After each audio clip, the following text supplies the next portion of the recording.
What if I told you that with just 5 simple questions, you could know exactly what your friends, family, or even complete strangers are thinking? It sounds like a magic trick, but I promise you this is 100% real. Let's be honest. Most of the time we have no idea what's going on in someone's head. It's like we're trying to read a book by only looking at the cover. We just guess, we read body language wrong, and we never get past boring small talk. By the end of this video, you will never have to guess again.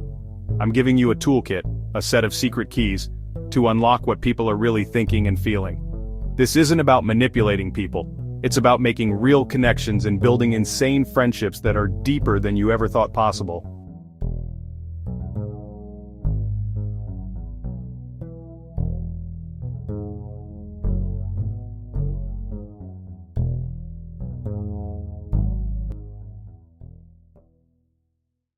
Our first question, the one that starts it all, is so simple it's crazy. What are you thinking about right now? I know you're thinking, that's it? That's so obvious. And you're right, that's exactly why it works. The second you ask this, the other person's brain does a super fast privacy check. They're deciding what's safe to tell you. If they give you a boring, safe answer like, oh, just thinking about dinner, or my to-do list, don't fall for it. That answer is like the cover of a book. It's generic and tells you nothing about the story inside. But here's the secret move.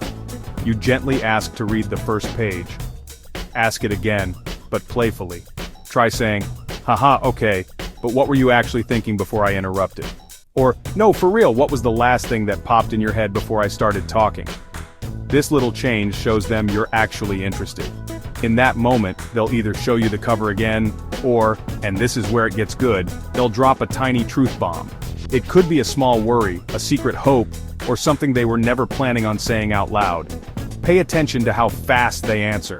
A super fast answer means it's a safe topic, but a slow, hesitant answer? That's a green light. It's like they've paused on a dog-eared page. It means you just hit on something important. Remember that topic. Write it down in your brain. That's the key we're going to use for question 3. You're not just asking a question, you're showing them you're ready to listen for real.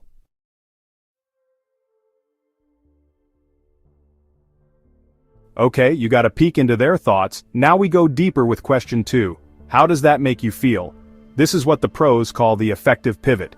Think of it like this. Every conversation has 2 channels, the think channel and the feel channel.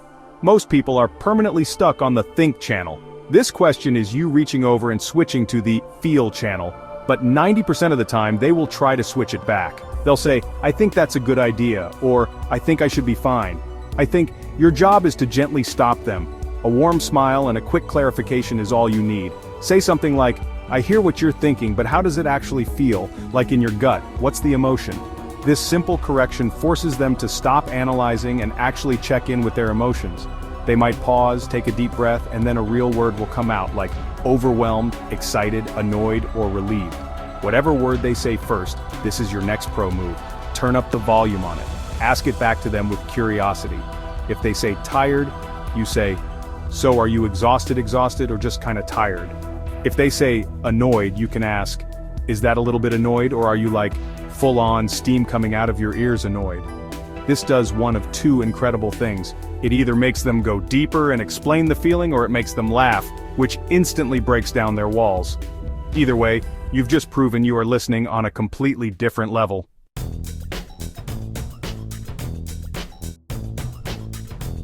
Now, for the question that is absolutely insane, our third probe. What do you think I'm thinking about you right now? This is the sneakiest question of them all. It's genius because it's like holding up a mirror to their soul. But instead of just showing them their reflection, it forces them to describe what they see. You're asking them to play detective and figure out what's in your head, but the only clues they have to work with are their own internal fears and insecurities. You probably think I'm overreacting. You must think I'm being dumb. Just listen to the answers. If they say, you probably think I'm overreacting, or you must think I'm being dumb, what they're really telling you is that they think they are overreacting or being dumb. They're literally pointing out their own insecurities for you. On the other hand, if they just shrug and say, I have no idea, or I don't know, that usually means the trust level in the relationship is still low. They don't feel safe enough to guess. Either way, you just got a map to their biggest self-doubts without asking a single invasive question. This isn't to use against them, it's to understand them. Now you can support them better. If you know they're scared of being seen as weak, you can tell them how strong they are. If they're worried about being judged, you can show them you accept them. This question gives you the cheat codes to connect with them on a whole new level.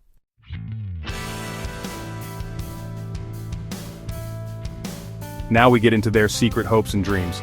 Question 4 is a complete game changer. If you could change one thing about this situation, what would it be? Pay attention to the word, not solve, but change. That one word is everything. Asking someone to solve a problem is like handing them a locked box and demanding they find the key. It's stressful, but asking them to change something, that's like giving them a magic wand and letting them imagine a better reality. It takes all the pressure off. It's an invitation to be creative, to dream. Most people never ask themselves this. So when you ask them, their first answer is usually incredibly raw and real. It's their gut-level desire. If they say something that seems small, like, "I just get straight to the point instead of all this small talk," that tells you something huge. They want deep, real conversations. They hate fake chatter. But then you have the people who go big. They might say, "I'd quit my job tomorrow," or "I would move to another country." When you hear that, you've just discovered a secret dream, a huge source of unhappiness, or a massive goal that they are too scared to chase. Every single answer here, big or small, is a gift.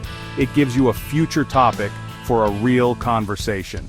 This question shows you what really matters to them, what drives them, and what they secretly want out of life.